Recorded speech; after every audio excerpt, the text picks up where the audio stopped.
This is a session on office holders and candidates, what they say about education in our home districts.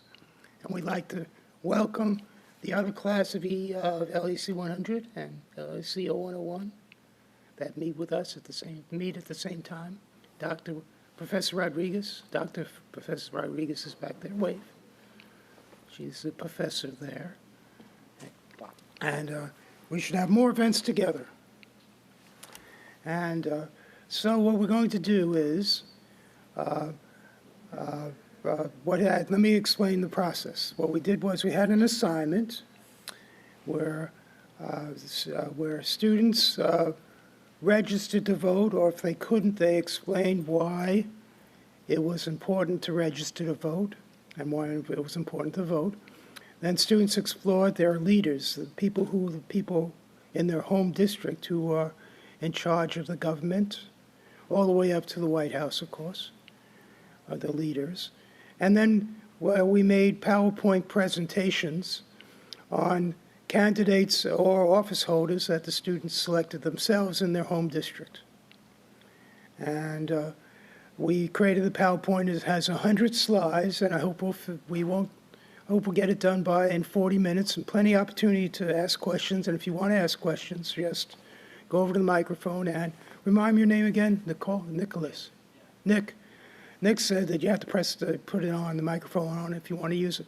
But anytime you want to use ask a question, please do. Let's have a discussion.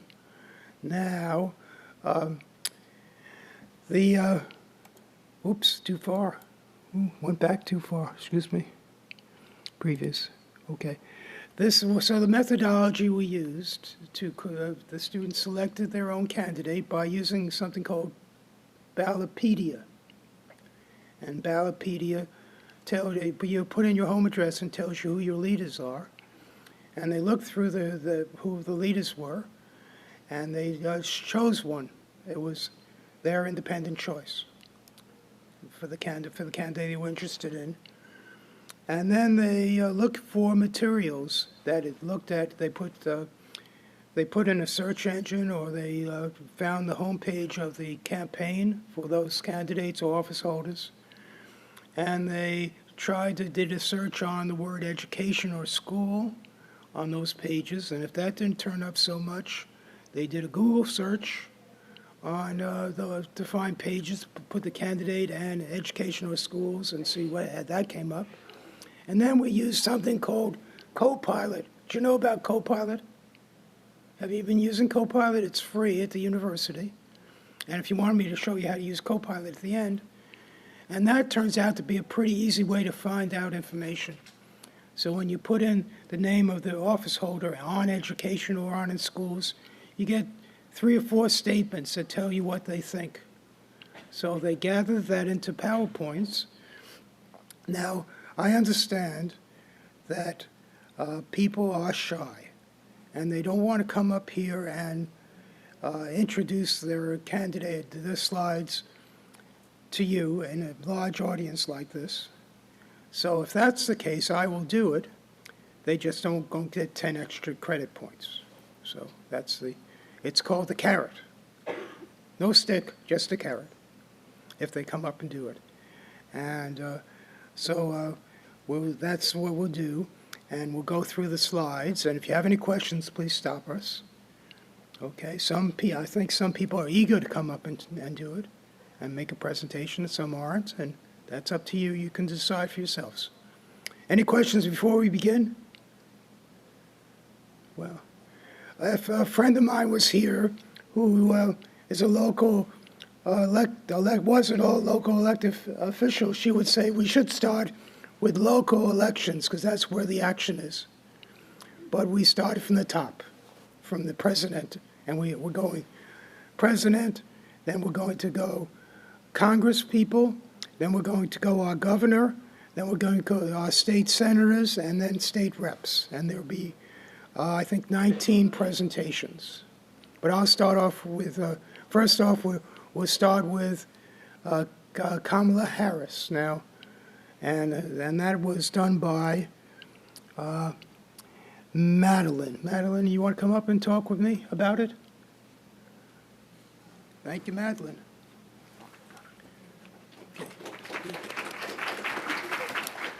And see, I'm going to put 10 points right here already. There you go. It's actually 12 points. You get 2 points for attending.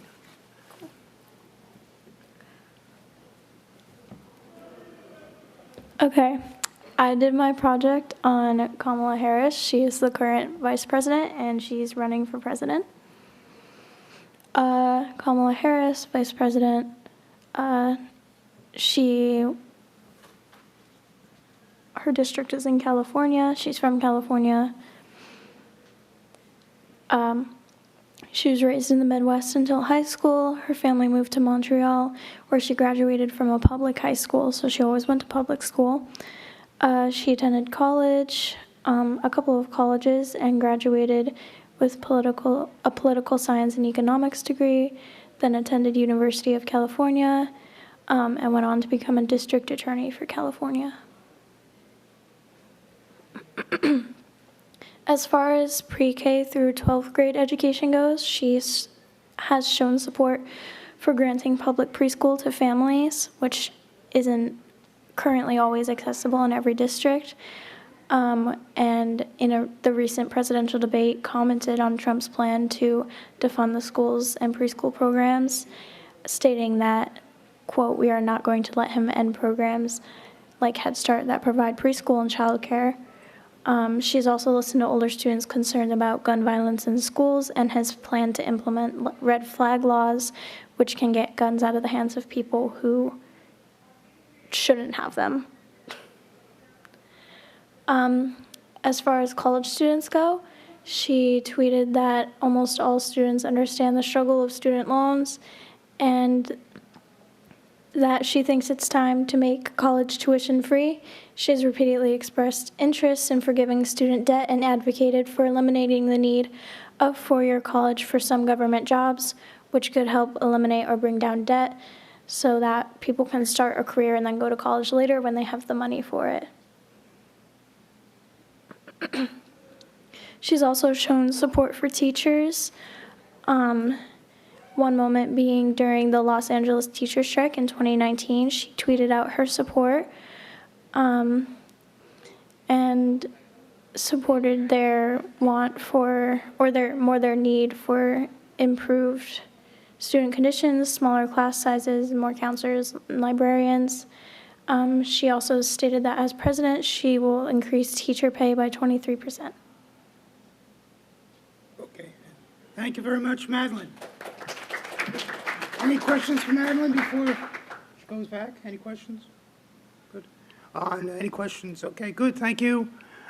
Because Madeline did Vice President Harris, I didn't have to, but I did former President Donald J. Trump. And, well, I guess I should do what you did. Oops. In his campaign material, he talks about cutting federal funding for any school, pushing critical race theory, radical gender ideology, and other inappropriate racial, sexual, or political content on our children. That's from his campaign flyer. All these slides have, if you want a copy of this slide deck, we'd be very happy to send you it. And you can see that all the slides have where the information was taken from. So you could actually see the primary source. The Republican, 2024 Republican Party platform, a lot of things generally people agree with. There are some that we need more discussion on. For instance, freedom to pray in schools. That's always been a contested issue, or not always, but at least in the last 50 years it has been. I don't think anyone disagrees with returning education to the states. Knowledge and skills, not CRT, and gender indoctrination is a little bit of a controversial item, which needs more discussion. Universal school choice is also an item that we would need more discussion. That would mean that people could go to any school they wanted to. And I don't think anyone disagrees with great principals and great teachers. And we also agree with great students like you And then this is actually from former President Donald Trump's actual plan to save American education. And some of these will require a good deal of discussion. Keeping men out of women's sports, well, that's up for discussion, certainly.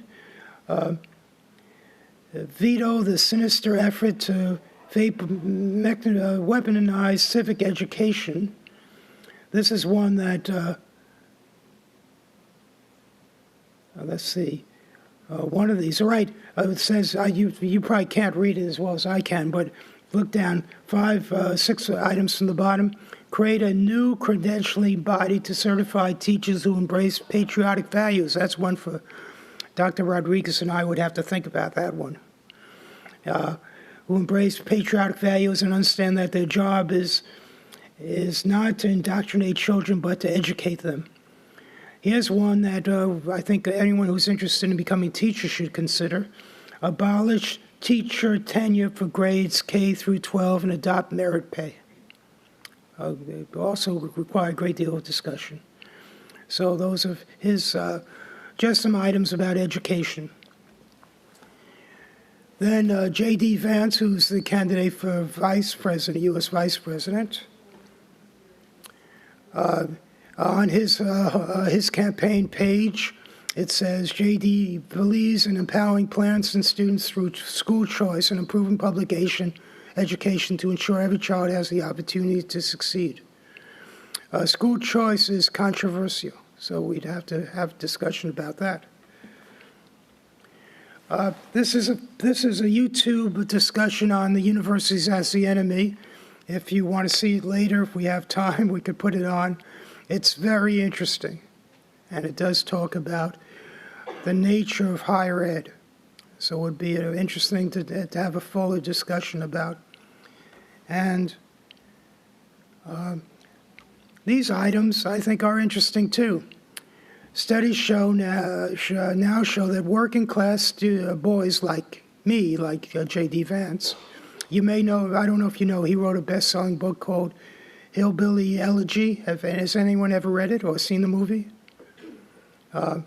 It's a good movie, interesting book, and it talks about his embattled childhood. And but he says that working class boys like me do much worse in schools because they view schoolwork as a feminine endeavor. Okay, so that's an interesting thing we could discuss. And he also says something that I think we can discuss too. Any successful policy program would recognize that the real problem is, for so many of these kids, is what happens or doesn't happen at home. So the role of the home in schools is something that we discuss. Okay, and now we go to Robert Kennedy Jr., independent candidate, and Taisha did it. Taisha, do you want to come up and do it? Taisha, you here? I can't see you. You want to come up, or you don't have? I mean, it's up to you. You decide. Oh, Nori's not here, is she? I don't see her. Okay. Nori was going to do Tim Walsh, but she's not here. Okay. Tell us. Here you go. Okay. I did research on Robert F. Kennedy Jr., and he's an independent candidate. How do I do this? Keep telling. I got it. Okay. You press the button right here. See, you move the arrow down there.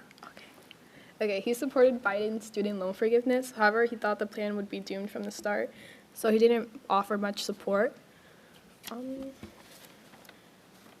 And he believes that the government should pay for tuition for 4 years of college. Okay.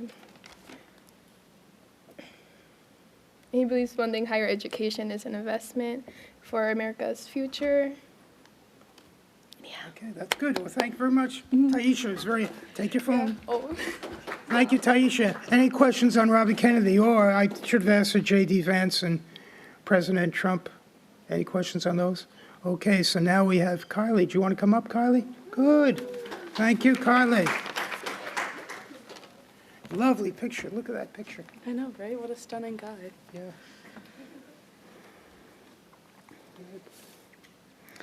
This is Governor Ned Lamont. Oh.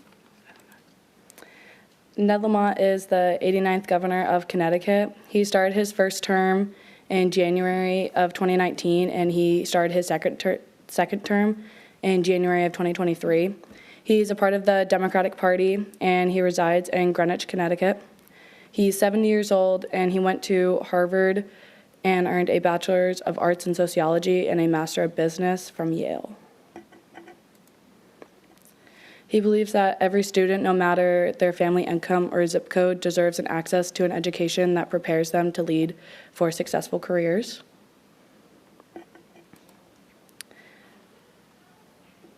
He said that the COVID-19 pandemic has drastically changed the way schools function, and he applauds teachers for their dedication to being in the classroom with their students.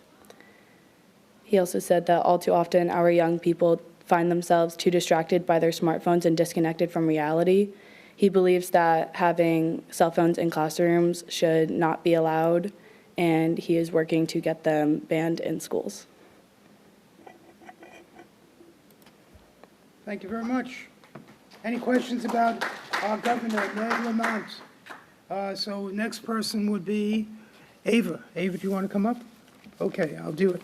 But comic relief, I'm wearing this hat because I wanted to remind people that what is our state song? Anyone know our state song?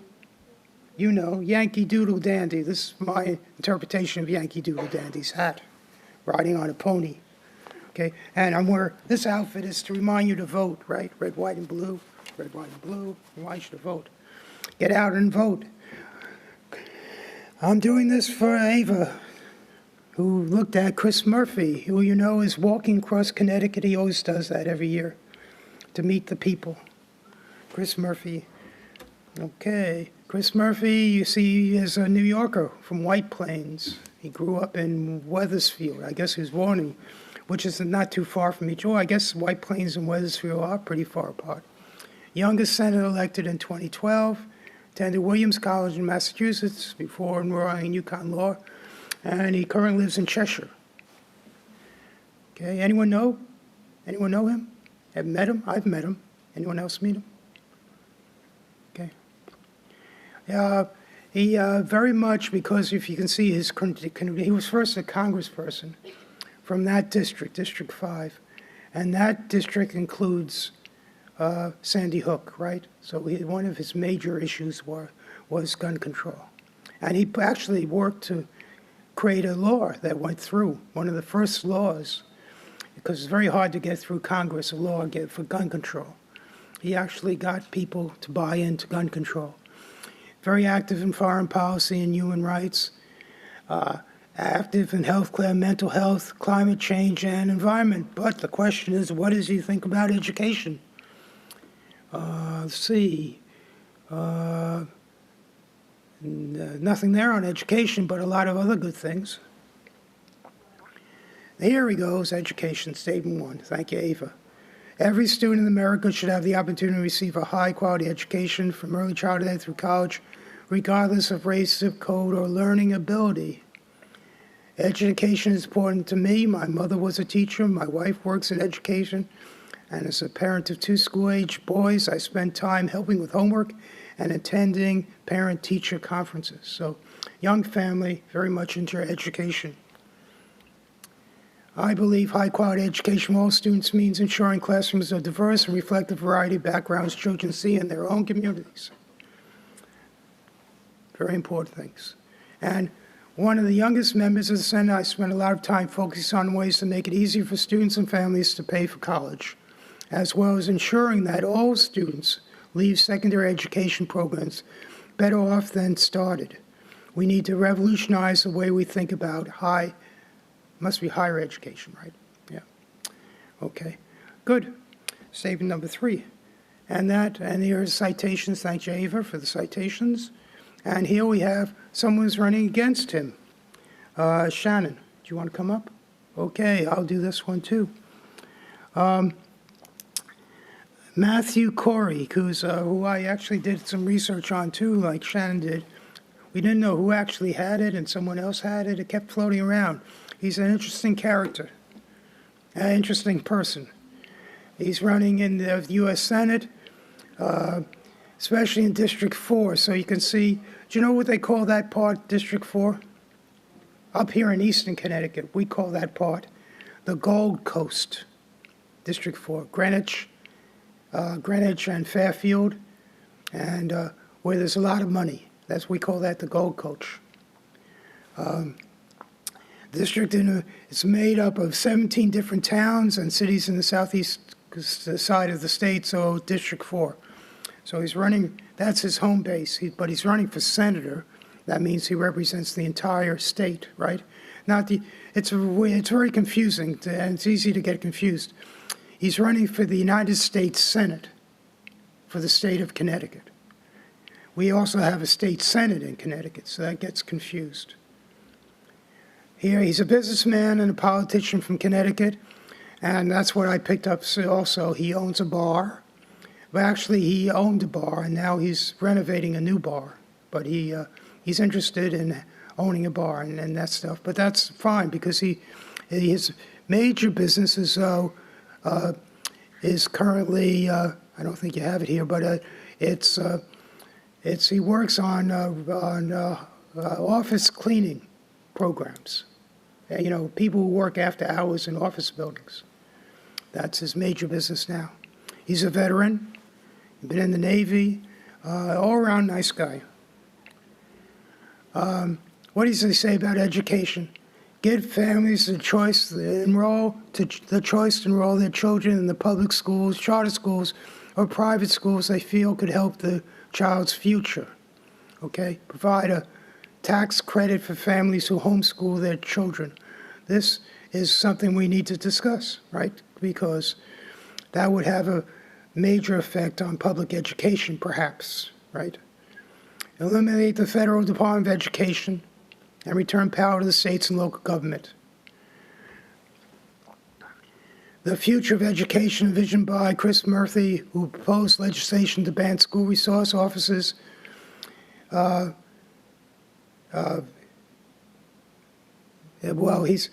he has found that Chris Murphy doesn't want to have school resource officers who are officers who provide protection in schools. That's what he's saying, which is, I'm not quite sure. Well, we could look it up. We could fact check that, but they're having a dispute over that. And here, he emphasized the importance of practical, skill-based education and has supported initiatives like former President Donald Trump's apprenticeship plan, right? Does everyone know that Donald Trump had a program on TV? Did you ever watch it? The Apprentice? Did any of you ever watch The Apprentice? Anyone? I only saw it once or twice. I think it was around when you were around, but so it's not surprising that President Trump is interested in the apprenticeship plan, and so is Matt Curry. Okay, thank you very much. And now Jim Griffin. And that was Ryan. You want to come up, Ryan, or you want me to do it? Okay, shy guys, shy people. Okay. Jim Griffin, he's a candidate for the Connecticut 1st Congressional District. Okay, well, we'll see a map where that is, but we're currently in the 2nd Congressional District. This is more like in Hartford, central Connecticut. We'll see a map in a little while. He wants to end drag shows in schools. Anyone ever see a drag show in a school? And public libraries, as it is patently child abuse. Do we continue with debt slavery? Or do we continue with the indoctrination and assault of our children by the public education system? I'm not quite sure what debt slavery means, but maybe it deals with the cost of education.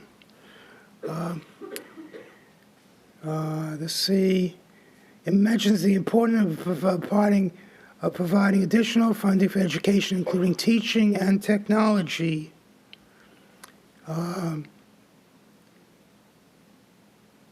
And describes schools as being involved with indoctrination and assault on our children by public schools. Joe Courtney. Joe Courtney, that's Nora. Nora, you want to do it, Nora? Come on up, Nora. Hey, Nora. Nora, you've met Joe Courtney, haven't you? No, No? I have not. Oh, I did my presentation on Joe Courtney. He's currently in the U.S. House of Representatives for Connecticut District 2. That's what he looks like. And he's also on the House Education and Workforce Committee, and access to quality and affordable education is really important to him. One of the things about education that he focuses on is student loan debt. He says that it looms over major life decisions for too many young and middle-aged Americans, and he's leading the push in Congress to eliminate interest on federal student loans and allow them to be refinanced like most other loans. On supporting school systems, he's a strong supporter, according to him, of our public education system, and as you can see on the map, District 2 is his district, and he's worked to ensure that they have resources in the schools in that district. It also includes Griswold. Yes. And on education funding, again, his major belief is that quality and affordable education is the key to grow a thriving middle class, and that is why he's pushed for investments in education and workforce training. Mike French. Thank you, Nora. Any questions for Nora? Thank you. Mike France, Victoria. Victoria, you here, folks? There you are, Victoria. Victoria's coming up. That's great. Victoria. Mike French, also running against Joe Courtney.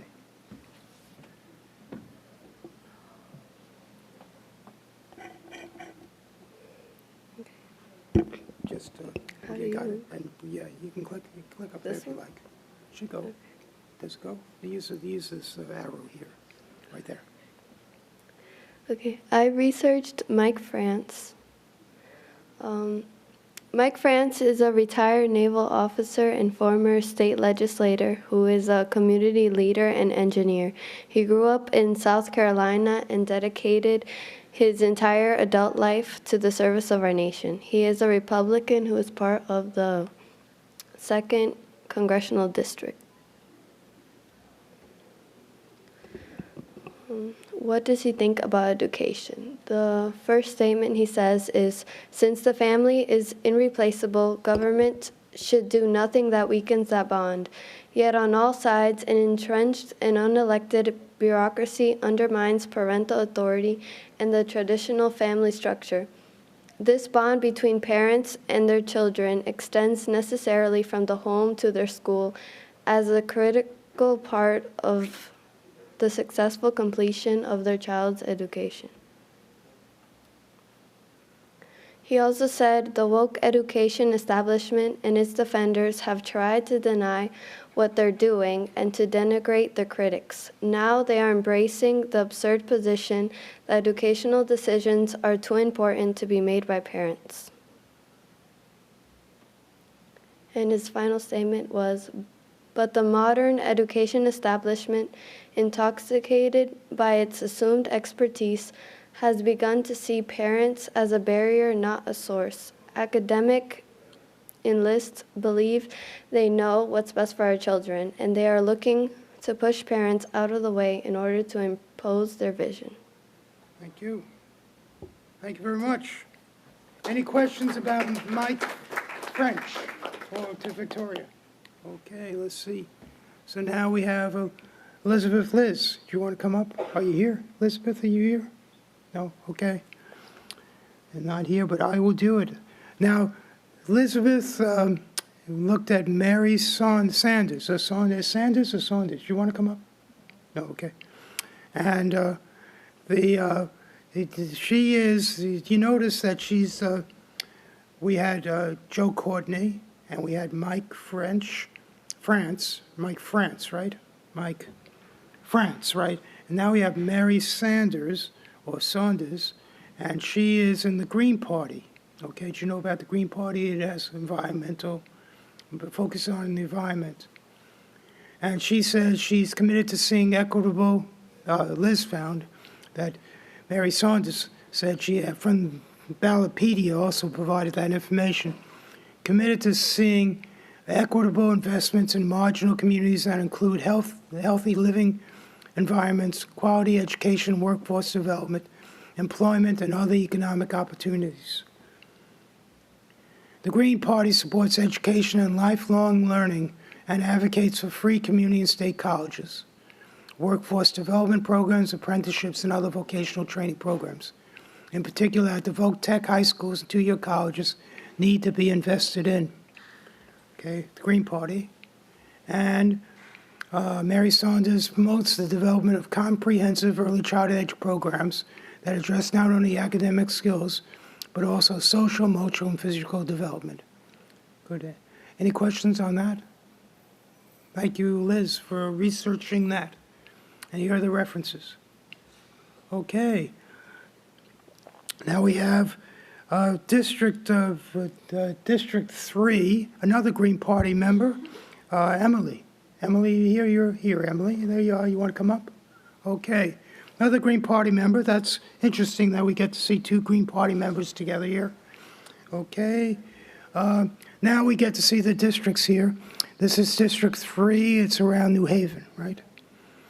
Interests are clear energy, Medicare for all, quality education, foreign policy, peace, diligent public health, fair economy, ranked choice voting, liberty, and justice. Okay. He's running for the congressional district, right? He's running for, is he running? The Green Party's running in the District 3 for the House of Representatives, U.S. House of Representatives.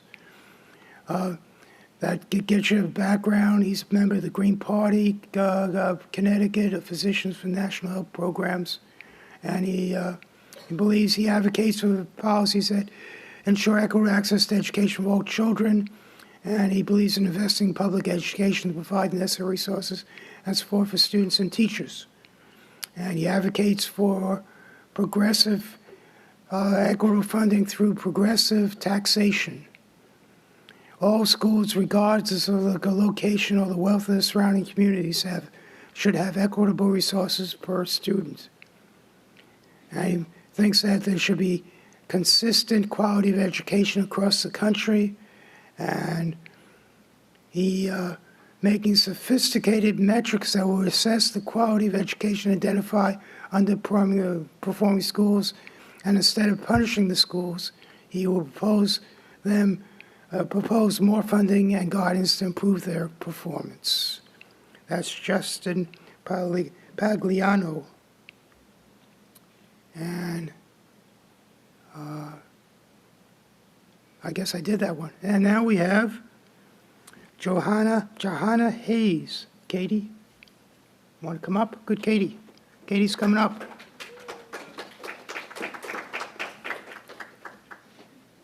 Thank you, Katie. I guess, and she's in your district, right? No, she isn't. Is she in your district? Is she your candidate to vote for? No, I think Newington is. No, she. Is she? I think so. No. I'll look at the map. Yeah, well, it's So right here. It's I coming up. did Johanna Hayes. She's a U.S. Congresswoman, and she represents Connecticut District 5. She is in my district, and she's actually done a lot of work in my town because I live in Newtown, which is where Sandy Hook is located. So she does a lot of work in my town with the school system and the safety of our school system. So her background, she was a teacher, and she got multiple degrees at multiple different colleges, and including a Bachelor of Arts in History and Secondary Education, and then a master's in curriculum and instruction, as well as administrative leadership. She won Waterbury Teacher of the Year at John F. Kennedy High School in Waterbury, and then she was named Connecticut Teacher of the Year and also National Teacher of the Year in 2016. And she was elected in 2018, and over her course as a congresswoman, she has signed 11 bills into law and introduced 80 introduced 80 bills and co-sponsored over 2,000 pieces of legislation. So her thoughts on education, she introduced a act called the Teacher Debt Relief Act, which made sure that teachers in Connecticut had access to the debt relief programs that they weren't having access to before due to certain wordings in the acts that came before. And she also introduced the Child Care is Essential Act, which ensures that families will have access to early childhood education no matter their family income. And then she also advocates for paraprofessionals and education support staff to get the living wages and benefits they deserve, that they don't always get. Good, thank you very much. Thank you. Any questions for Katie on Johanna Hayes? Okay. Our next politician is Becca Rouse. And Maddie, Maddie's coming up. Good. Thank you, Maddie.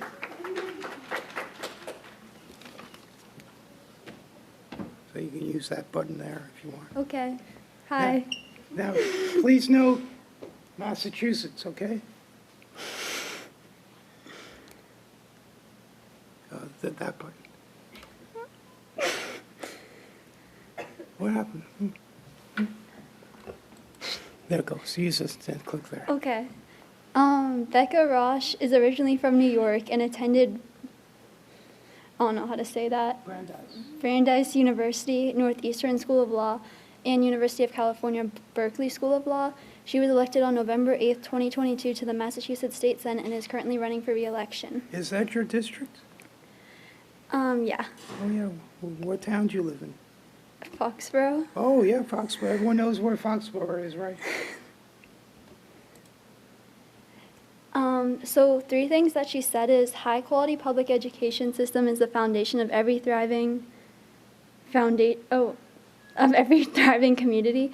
As a mother of 2 young children, she understands the importance of supporting children and educators.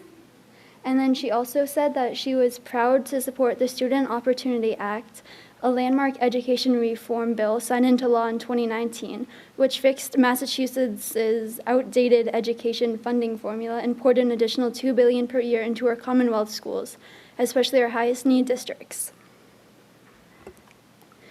And then she also said young people are currently facing a mental health crisis and our schools lack the resources to support them. That is why I advocate for the equitable access to mental health support in K-12 schools. And then she also said we must combat the crisis and give students the resources they need to succeed. And all of that is from the citation down there. And then this is all legislation that she sponsored. So an act relative to celebrating and teaching Native American culture, an act to update accuracy of membership to the State Advisory Council on Early Education and Care, an act ensuring access to mental health support in K-12 schools, an act modernizing the Board of Elementary and Secondary Education, an act to support college students in recovery, an act of uplifting families and securing the right to strike for certain public employees, an act relative to health education women's correctional institutions, and an act establishing a zero-emission school buses grant program. And that's it. Good. Well, thank you. Maddie, any questions for Maddie about Becca Russ? Thank you, Maddie. Okay, May Flexum, Marlon. Marlon, you want to come up? Good. Very happy. Marilyn. Okay, it's my New York accent, pardon me.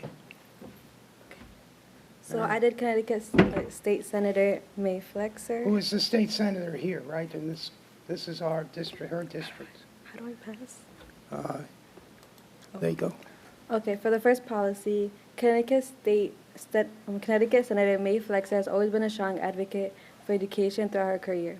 She created and promoted the debt-free community college program in Connecticut. This helps those who graduate high school get an opportunity to attend a community college without owing debt It started in the fall of 2020. Policy 2. Flexit promotes that this program will extend educational opportunities, reduce financial burdens on students, and create a strong workforce by helping make educated and skilled workers. Policy 3. May Flexit sponsored a bill with other senators that promoted the availability, affordability, and the quality of child care services. They also expanded education opportunities for student school meal programs and healthy indoor air quality in schools across Connecticut. Thank you. Thank you very much. Abriel's not here. Any questions? Abriel? Not here. Okay. Thank you. So now we have Olivia. You want to come up, Olivia? Olivia doesn't want to come up, but so I will. Now we're going to talk about state representatives. There are a lot of them. There are a lot of state representatives. And here's the first one. We were going to talk about Susan Johnson, who's a state rep here, but we didn't get that together. But she's running unopposed, so she's not too scared about the election. And you probably see her around. She's often around, Susan Johnson. She lives about half a mile from here. So now we have Tammy Nucio. And Tammy is the representative for the 53rd District, which you can see these districts are very strangely formatted. I guess this is the white one right here. 53rd District, which includes Tallinn and Wellington. Is that right? Yep. Okay. And you can see she's a family pro. Go back. She's a family person. That's what the picture shows. And she's 30 years in finance. Worked for Cigna, and she was on the town council in Tallinn, and she was involved with Tallinn soccer, and she was at Tallinn Senior Center. And you can see she believes in ensuring equity in schools without taking resources from one area to give it to another. Advocates for more secure schools by increasing security cameras and security entry points and adding more emergency resources. And embracing mental health services in the school system, allowing for students to have better academic performances. Oh, that's it. Okay, and now we have Michael D. Giovancarlo, which Haley, I think, is coming up to do it, right, Haley? Thank you, Haley.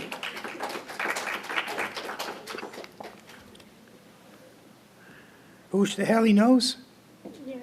D. Giovancarlo. Did you go to school with his children? Well, his son is a year older than mine, but he's just like a family friend. Do I just click this? Yeah, no, you could. Yeah, just click on that. That should go. Okay. He's in the 74th district, which covers my town. I live in Waterbury. It's the East Matwin and East Ended neighborhoods, and that's like a map of like the area. So it says East Main Street there.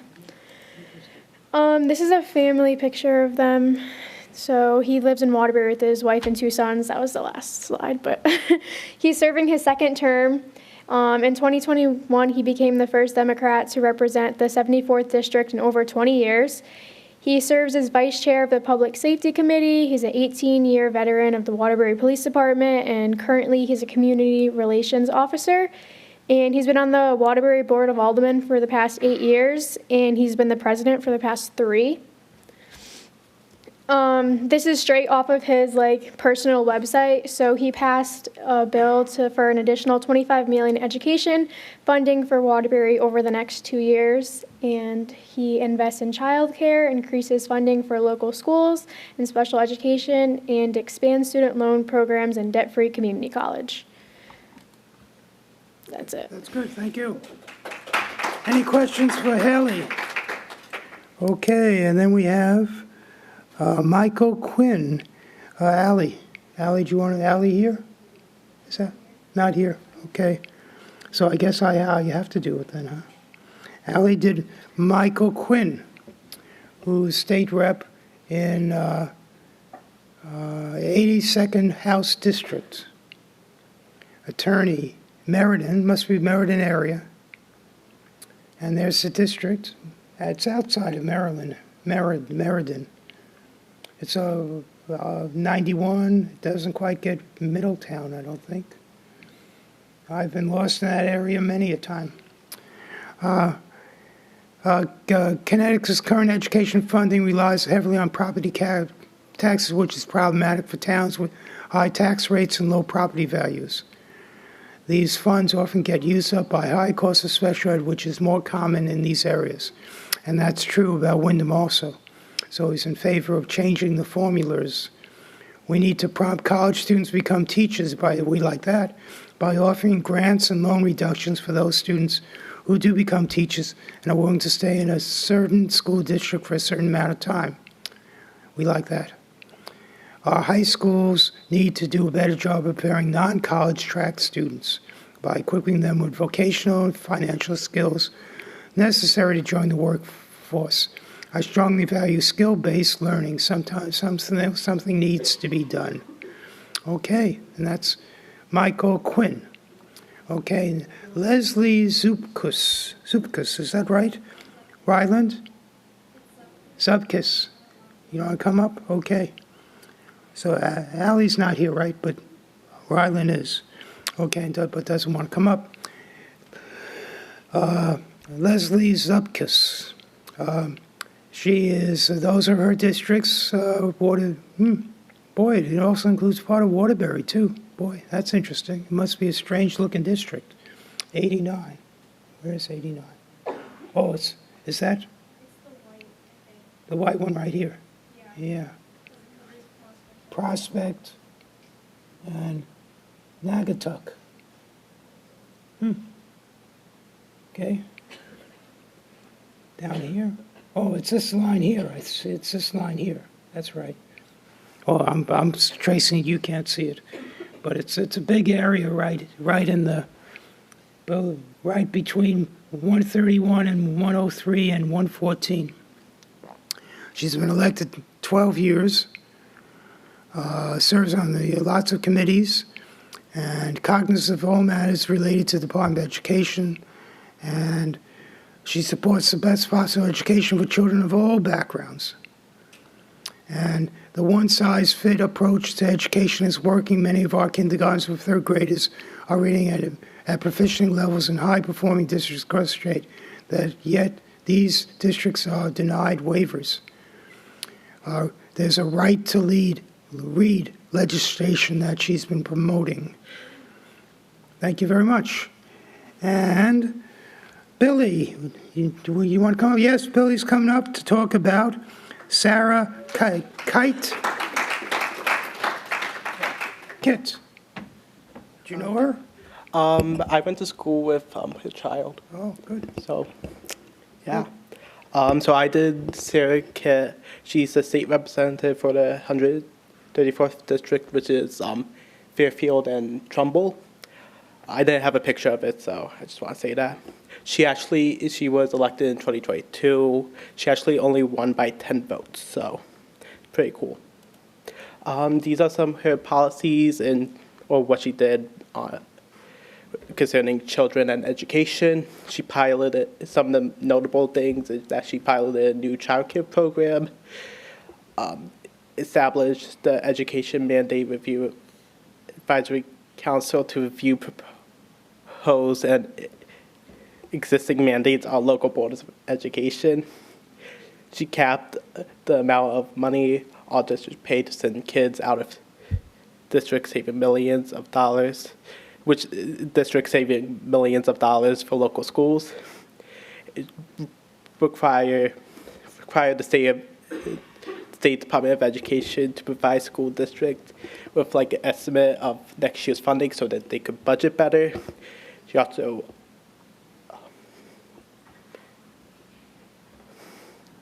provided help to classroom by her educators and to pay for their health insurance.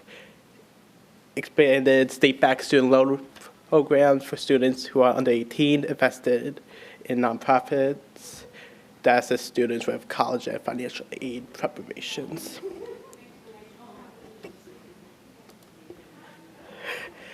So Sarah Kit is a Democrat. The Connecticut Senate and House Democrat have two primary policies concerning education. One of them is tuition-free community college. This is done through like the PACT program, which provides free community college for first-time college students who make under a certain amount, I believe, and also investing in Connecticut's technical high schools and universities to provide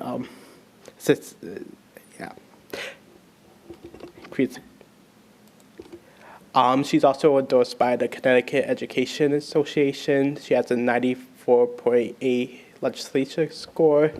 Some of the policies she voted favorably for is to change improvements for mandate reporter procedures, changes to professional development stuff, and she supported school indoor air quality programs and supported Goodwin Magnet teachers' rights, ensuring teachers' rights maintained at Goodwin University Magnet School, among other things. Okay, and yeah, I just had a big list, so I'm done. Okay, any questions for Billy? Okay, thank you, Billy. Okay. This is the end of our presentation. If you'd like a copy of the slide deck, you please email me at stoloffd@eastonct.edu. Do you have any questions before we adjourn? No questions. No one's asleep, that's good. Was it interesting? Was it worthwhile for you? There are lots of politicians, right? I mean, we have, I don't know how many state reps and how many state senators just in Connecticut. And then we have 2 congresspeople and 2 senators and a vice president and president. I mean, and we haven't even talked about local politics. So the point here is, I hope you're registered to vote, and I hope you'll study up on the issues, and I hope you'll go out and vote in the coming election. And thank you for coming. And any questions? Well, thank you very much. Thank you.